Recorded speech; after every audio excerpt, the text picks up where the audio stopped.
Dennis, giniit nga kanina ni Palace Press Officer Undersecretary Claire Castro na walang oil crisis sa bansa.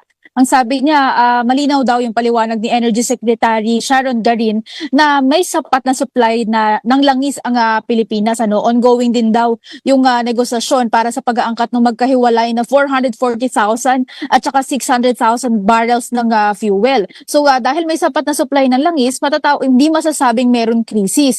Pero ang nangyayari ngayon, maituturing daw na price disruption dahil nga tumataas yung presyo, binuweltahan din ng Malacanang yung mga puna na parang dina-downplay ng pamahalaan yung sitwasyon. Ang sabi niya, nariyan naman daw yung DSWD, yung DA, at saka yung iba pang ahensya ng gobyerno na nagmamahagi ng assistance at saka tulong para sa mga apektadong mamamayan at para matiyak nga yung tuloy-tuloy na tulong at hakbang ng gobyerno iniutos na rin daw ng Pangulo yung pagbuo ng crisis committee. Kaya lang sinasapinal pa ngayon yung document kung sino-sino ba yung bubuo dito sa crisis committee, kung ano mismo yung official na tawag dito kasi kanina sinabi nga niya na crisis committee.